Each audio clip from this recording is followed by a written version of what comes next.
Hello दोस्तों, स्वागत है आपका आपके अपने चैनल लॉजिक विद लोकेश में। तो जैसा कि आप सभी जानते हैं दोस्तों, हम आरआरबी, एनटीपीसी और ग्रुप डी के मोस्ट इम्पोर्टेंट जीके जीएस के सवालों को अटेंड कर रहे हैं। दोस्तों, आज हम इस सेशन में 19/1/2021 शिफ्ट 1 के जीके जीएस के क्वेश्चन को अटेंड करेंगे, वो भी प्रीवियस ईयर क्वेश्चन है।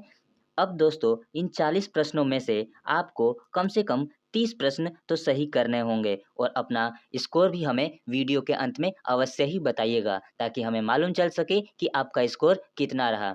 तो चलिए शुरू करते हैं आज का यह हमारा सेशन बिना समय गवाए। तो यह रहा पहला प्रश्न, निम्नलिखित में कौन सी एक प्रक्षेपण वाहन तकनीक नहीं है? तो हमारा सही उत्तर हो जाएगा MSLV एक प्रक्षेपण वाहन तकनीक नहीं है। और ध्यान दीजिएगा दोस्तों, यह प्रश्न 2016 में और 2017 में और 2019 में पूछा जा चुका प्रश्न है, तो इसको मोस्ट इम्पोर्टेंट कर लीजिएगा। तो बढ़ते हैं अपने अगले प्रश्न की तरफ। अगला प्रश्न है, मानव वृद्धि हार्मोन किस ग्रंथि द्वारा स्रावित होता है? तो यह पिट्यूटरी ग्रंथि का अग्रलोब से स्रावित होता है। ऑप्शन नंबर सी हमारा सही उत्तर हो जाएगा। अगला प्रश्न है, निम्नलिखित में से कौन सा मंदिर मौजूदा चोल मंदिरों में से एक नहीं है? तो वह मंदिर कंपरहरसवेरा मंदिर है। ऑप्शन नंबर बी हमारा सही उत्तर हो जाएगा। और ध्यान दीजिएगा दोस्तों, चोल वंश बहुत ही प्रश्न पूछे जाते हैं, तो इस प्रश्न पर अपना गौर रखिएगा। अगला प्रश्न है, विश्व में गेहूं का सबसे बड़ा उत्पादक देश कौन सा है? तो विश्व में गेहूं का सबसे बड़ा उत्पादक देश चीन है और दूसरे नंबर पर आता है हमारा भारत, सेकेंड प्लेस पर। अगला प्रश्न है, विक्रमादित्य किस प्रसिद्ध गुप्त शासक का एक अन्य नाम है? तो वह प्रसिद्ध गुप्त शासक का अन्य नाम चंद्रगुप्त द्वितीय है। ऑप्शन नंबर सी हमारा सही उत्तर हो जाएगा। अगला प्रश्न है, निम्न में से कौन हिंदुस्तान क्लासिकल म्यूजिक नहीं है? तो अलापना हिंदुस्तान क्लासिकल म्यूजिक नहीं है। ऑप्शन नंबर सी हमारा सही उत्तर हो जाएगा।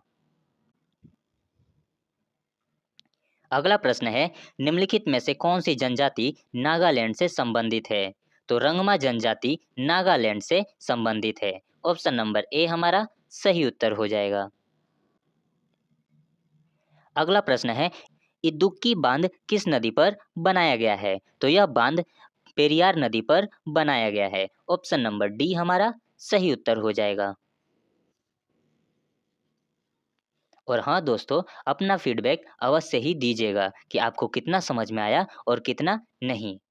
तो अगला प्रश्न है, निम्नलिखित में से किसने 2018 के राष्ट्रमंडल खेल में भारत के लिए बॉक्सिंग स्वर्ण पदक जीता? तो वह व्यक्ति 2018 के राष्ट्रमंडल खेलों में भारत के लिए बॉक्सिंग में स्वर्ण पदक जीतने वाले विकास कृष्ण थे। ऑप्शन नंबर बी हमारा सही उत्तर हो जाएगा।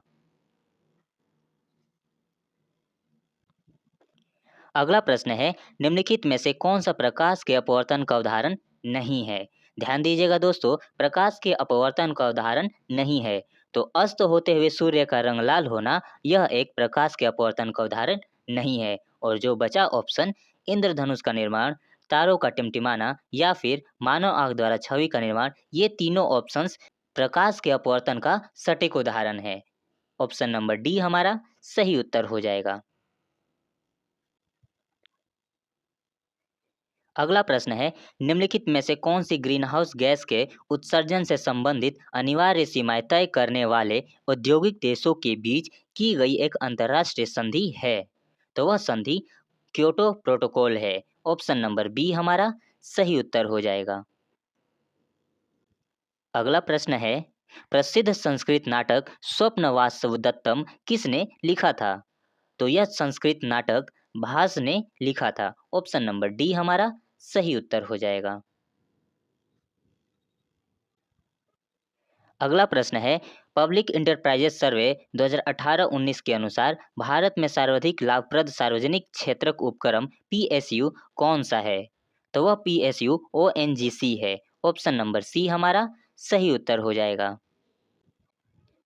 अगला प्रश्न है, चूने के पानी में कार्बन डाइऑक्साइड गैस प्रवाहित करने से निर्माण के कारण यह दूधिया हो जाता है, वह कारण बताइए। तो वह हर एक दोस्त जानता होगा जो 10वीं क्लास में होगा या 10वीं क्लास पार कर चुका होगा। तो हमारा सही उत्तर होगा कैल्शियम ऑफ कार्बोनेट, यानी कि ऑप्शन नंबर ए हमारा सही उत्तर हो जाएगा, CaCO3। अगला प्रश्न है, मुख्य भूमिका के लिए सर्वश्रेष्ठ अभिनेत्री का ऑस्कर पुरस्कार 2020 किसे दिया गया? तो वह अभिनेत्री रीनी जेलेवेगर हैं। ऑप्शन नंबर डी हमारा सही उत्तर हो जाएगा। दोस्तों, आप हमें अवश्य ही बताइएगा कि 40 प्रश्नों में से आपका कितना सही गया। अगला प्रश्न है, अक्टूबर 2020 तक प्राप्त जानकारी के अनुसार निम्नलिखित में से कौन सा महारत्न सार्वजनिक क्षेत्रक उपक्रम है? तो वह PSU कोल इंडिया लिमिटेड है। ऑप्शन नंबर बी हमारा सही उत्तर हो जाएगा। और हाँ दोस्तों, ये 2018 में और 2016 में और 2021 में आया हुआ प्रश्न है, तो इसको जरा ध्यान रखिएगा। अगला प्रश्न है, किसी वयस्क द्वारा किए गए अकुशल मानवीय कार्य के लिए प्रत्येक परिवार को एक वित्तीय वर्ष में कम से कम 100 दिनों का गारंटी शुदा पारिश्रमिक आधारित रोजगार प्रदान करना भारत सरकार के किस प्रमुख कार्यक्रम का उद्देश्य है? तो यह उद्देश्य मनरेगा का है। ऑप्शन नंबर डी हमारा सही उत्तर हो जाएगा। अगला प्रश्न है, भारत की कोर सेक्टर इंडस्ट्रीज में निम्नलिखित में से क्या शामिल नहीं है? तो भारत की कोर सेक्टर इंडस्ट्रीज में चीनी शामिल नहीं है। ऑप्शन नंबर सी हमारा सही उत्तर हो जाएगा।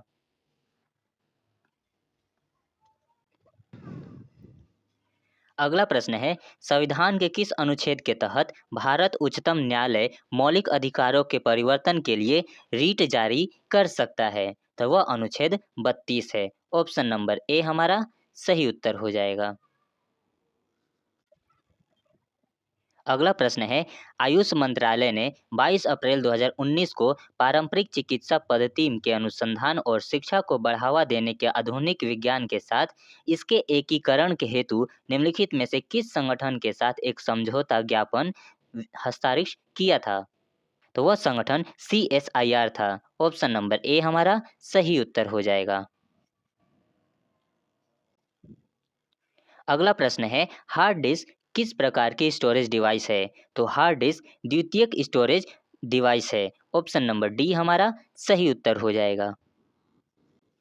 अगला प्रश्न है, अफ्रीका में विक्टोरिया जलप्रपात किस नदी पर स्थित है? तो वह जाम्बेजी नदी पर स्थित है। ऑप्शन नंबर ए हमारा सही उत्तर हो जाएगा। अगला प्रश्न है, कंप्यूटर शब्दावली में CLI का पूर्ण रूप क्या है? तो CLI का पूर्ण रूप तो कमांड लाइन इंटरफेस है। ऑप्शन नंबर सी हमारा सही उत्तर हो जाएगा। अगला प्रश्न है, 2019 की शुरुआत में फ्रेंच गुयाना से प्रक्षेपित किया गया कौन सा भारतीय उपग्रह भारत का 40वां संचार उपग्रह है? तो वह GSAT-31 है। ऑप्शन नंबर डी हमारा सही उत्तर हो जाएगा। अगला प्रश्न है, NaCl और NH4Cl के मिश्रण को पृथक करने के लिए निम्नलिखित में से किस विधि का उपयोग किया जा सकता है? तो ऊर्ध्वापतन विधि का उपयोग करके NaCl और NH4Cl के मिश्रण को पृथक किया जा सकता है। ऑप्शन नंबर बी हमारा सही उत्तर हो जाएगा।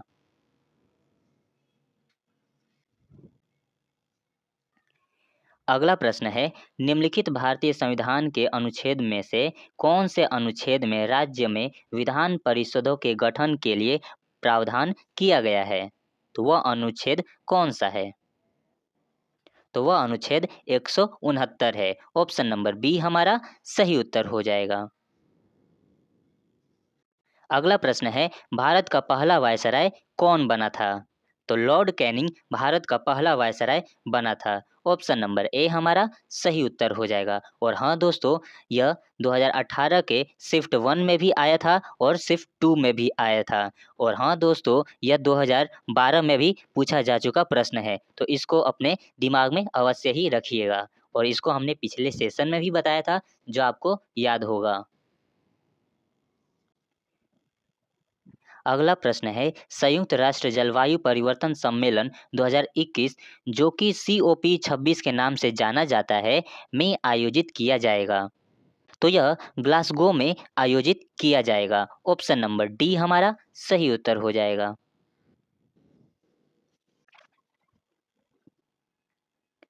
अगला प्रश्न है, निम्नलिखित में से कौन सी भारत द्वारा विकसित सतह से सतह पर मार करने वाली अंतर महाद्वीपीय रेंज की बैलिस्टिक मिसाइल है?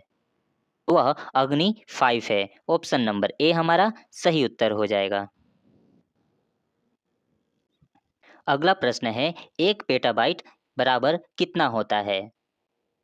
तो 1 पेटाबाइट बराबर 1024 TB होता है। ऑप्शन नंबर ए हमारा सही उत्तर हो जाएगा। अगला प्रश्न है, इन्वेटोरियल प्लेट पर कोशिका के केंद्र पर गुणसूत्रों का संरेखण माइटोसिस के किस चरण का गठन करता है? तो वह मेटाफोस चरण का गठन करता है। ऑप्शन नंबर सी हमारा सही उत्तर हो जाएगा।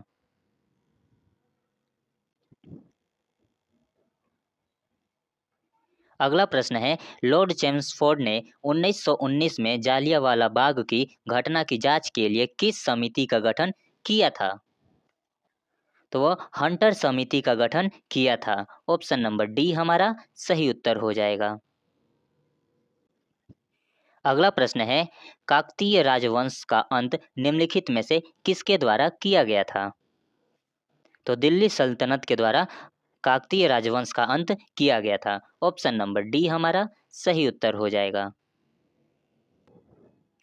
अगला प्रश्न है, किसी परिपथ में विद्युत धारा के प्रवाह की दिशा को दर्शाने के लिए किस उपकरण का उपयोग किया जाता है? वह गैल्वेनोमीटर का उपयोग किया जाता है। ऑप्शन नंबर ए हमारा सही उत्तर हो जाएगा। अगला प्रश्न है, लोकसभा अध्यक्ष का चुनाव किसके द्वारा किया जाता है? तो वह लोकसभा के सभी सदस्यों के द्वारा किया जाता है लोकसभा अध्यक्ष का चुनाव। ऑप्शन नंबर बी हमारा सही उत्तर हो जाएगा। अगला प्रश्न है, एशिया का सबसे बड़ा बस टर्मिनल कौन सा है? तो चेन्नई में स्थित Chennai Mufassil bus terminal Asia का सबसे बड़ा बस टर्मिनल है। ऑप्शन नंबर सी हमारा सही उत्तर हो जाएगा। अगला प्रश्न है, लॉर्ड डलहौजी ने भारत राज्यों को हड़पने के लिए निम्नलिखित में से कौन सी नीति अपनाई थी? तो वह व्यापगत का सिद्धांत अपनाया था। ऑप्शन नंबर बी हमारा सही उत्तर हो जाएगा। अगला प्रश्न है, किस भारतीय राज्य में सबसे अधिक अभ्रक भंडार है? तो वह राज्य आंध्र प्रदेश है। ऑप्शन नंबर डी हमारा सही उत्तर हो जाएगा।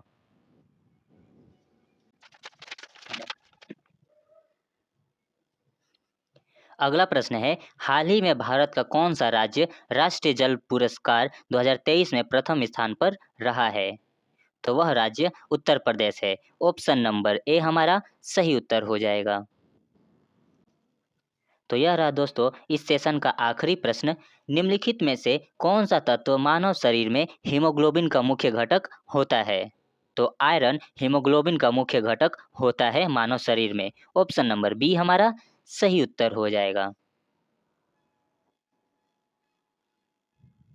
तो दोस्तों आप हमें अवश्य ही बताइएगा कि इन 40 प्रश्नों में से आपने कितना अटेंड किया।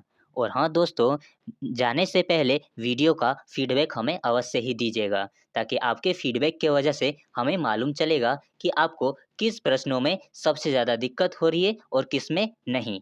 तो चलिए मिलते हैं अपने अगले सेशन में, तब तक के लिए अपना ख्याल रखिए, स्वस्थ रहिए, राधे राधे, और तैयारी करते रहिए। और हाँ दोस्तों, इन 40 प्रश्नों में से आपने कितना सही किया यह भी हमें अवश्य ही बताइएगा। तो चलिए मिलते हैं अपने अगले सेशन में। Thanks for watching.